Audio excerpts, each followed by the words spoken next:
आज हम बात करेंगे दो अजीम इमामों की, इमाम आजम अबू हनीफा और इमाम मालिक के एक वाक़ये के बारे में। ये वाक़या न सिर्फ उनकी इल्मी काबिलियत को दिखाता है, बल्कि उनके अदब और एहतराम की मिसाल भी पेश करता है। ये वाक़या हमें बताता है कि मुसलमानों को किस तरह से अपने इख्तिलाफात को सुलझाना चाहिए। यह एक ऐसा सबका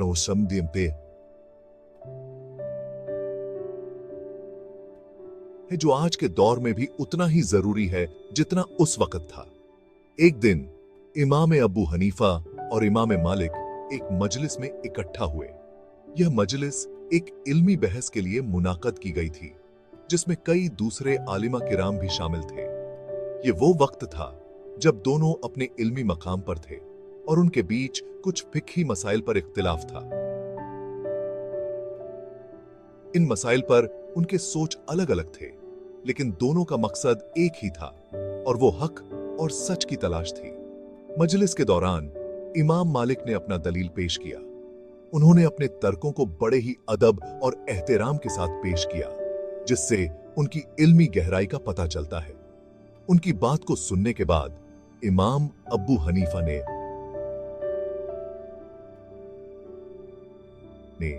अपना दलील पेश किया।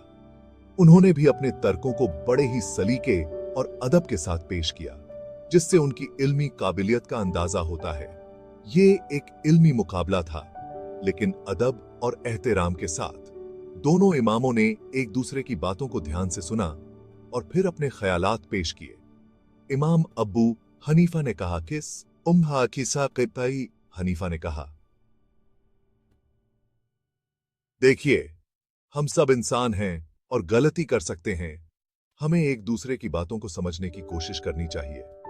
इल्म का मकसद सिर्फ जीत या हार नहीं, बल्कि हक पर से हमद और सच का पता लगाना है। इस पर इमाम मालिक ने भी सहमति जताई और कहा, बिल्कुल सही फरमाया।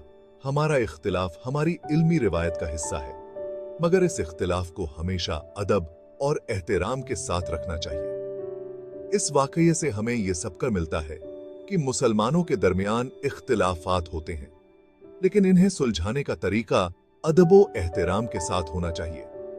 हमें अपने इख्तिलाफात को आपस में बैठकर, समझकर और एक दूसरे की बात को इज्जत देकर सुलझाना चाहिए। आखिर में यह वाकया हमें सिखाता है कि इख्तिलाफ का मतलब दुश्मनी नहीं होता।